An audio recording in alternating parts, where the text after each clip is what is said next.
People and animals often live in harmony, but every once in a while you'll hear about a time where that perfect harmony was, well, less than ideal. Sometimes a person might push it too far, be in the wrong place at the wrong time, or simply there is an incredible animal out there in the world that's just plain scary. So today, here at Unexplained Mysteries, we'll be taking a look at 3 interesting stories.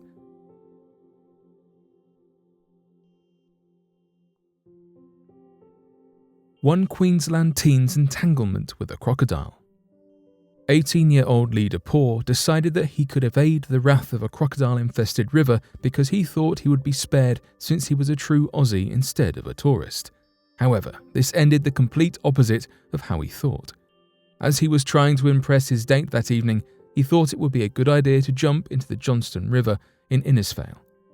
While this is generally unsafe to do at night, the problem with this specific case was that the river was crawling with crocodiles that grow up to 23 feet long. Lee was in the water for only a brief few seconds before the crocodile sunk his teeth into him. He recalls that he thought he was gone for sure in the first moments of the attack. He quickly realized his response needed to be swift to escape the jaws of the predator. After 2 punches to its snout, it let go, and Lee swiftly hurried to find some stairs and climbed out of the water. After the attack, he admits that it was pure stupidity prompting him to jump in the water. However, after his efforts trying to impress the girl, which is why he jumped in the first place, she claimed she was far from impressed. She spoke to a news station and stated, "Risking your life, there's nothing funny about that, therefore no, I'm not impressed by it. That would be an odd word to use. I think he's very brave to be in such high spirits after what happened, but no, not impressed by someone risking their life in such a way." However, she agreed to see Lee again, so maybe it was worth it if you asked him. However, 3 months later, the 18-year-old crocodile survivor was arrested for attempting to steal a car and attacking 2 police officers.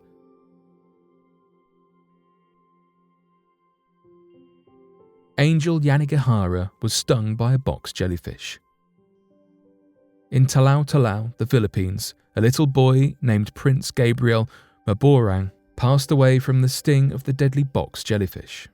This was only one of at least 3 cases of youths passing away due to the creatures, and scientist Angel Yanagihara was going to put a stop to it.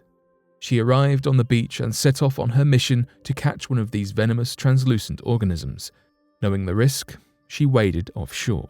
She spent the day looking for them to no avail, though villagers did bring her a few to help her with her mission. Jellyfish stings might not seem like a prevalent problem in your part of the world, but millions of people get stung each year, and a few dozen of those people pass away. But many of these people who lose their lives still go unreported. After the news of the young toddler's fatal accident in the media, Yanagihara was invited by the Lucena health officials to come to speak about their venom and ways to save its victims. Yanagihara said that her research suggested that jellyfish venom contains proteins that puncture red blood cells and release mass amounts of potassium, messing with the heart's electrical rhythms. Her conclusions are based on 20 years of science and hold evidence that colleagues and scholars say to be imaginative and thorough. Still, the jellyfish venom scientific field is not too vast, and the ability to test, compare, and research methods of treatment and causes of loss of life are not yet easily attainable. Some researchers disagree simply because they have different ideas of treating and understanding these toxins.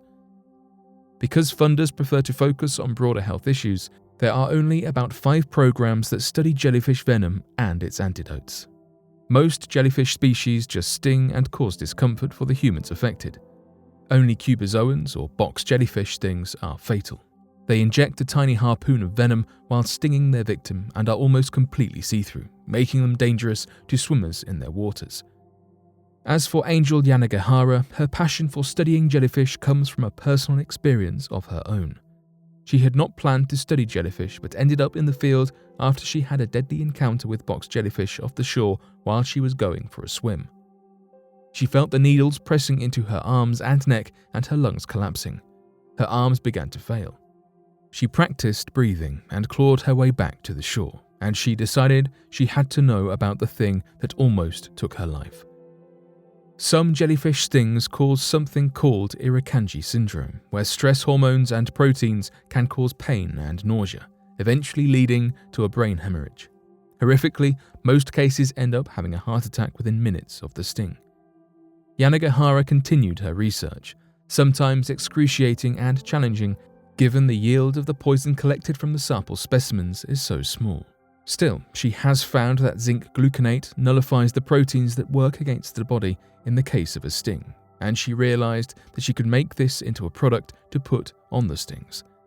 When giving a talk, a young man walked up from the beach holding a box jellyfish. He tried to hand it over to Yanagihara to give her the specimen to research and was accidentally lashed by one of the tendrils. Immediately, they applied the spray that their research had developed, and the man sat through the rest of the 90-minute lecture, mostly unaffected.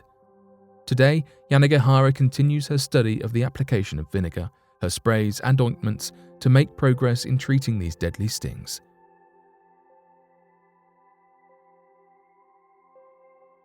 The blue-ringed octopus. Venturing further into the mysterious world of the ocean deep, we're going to talk about another venomous sea creature that lurks in the bottom of the water. The blue-ringed octopus is actually a small and quite beautiful creature, but has a venom that can end the life of almost 20 humans with one toxin dose. They are yellow with blue and brown rings, not much larger than your hand, but they are anything but cute and pretty with how they can attack. The good news about these enigmatic specimens is that they don't often attack. They will only confront a predator if they feel threatened, and at that point, they'll bite the victim in a small and painless way, many people not even realizing if they've been bitten or not. The venom causes respiratory depression and paralysis, and it has over 9 kinds of toxins in one bite. The scariest part about this creature is that there is no antivenom for it. Tetrodotoxin causes severe and total body paralysis. The victims can be totally aware of their surroundings but completely unable to move. Because of the stiffness, they will have no way to signal distress or call for help, which is usually the thing that ends up being life-threatening and fatal if the victim can't communicate that this is what they are enduring. Suppose artificial respiration is administered in the first few moments. In that case, the victim can avoid hypertension and cyanosis development, and usually, if they survive the first 24 hours, they make a full recovery. However, there are a lot of creatures that lurk below the surface that you may never have heard about. But as we've seen today, maybe you'll think twice about stepping somewhere you can't see under the surface.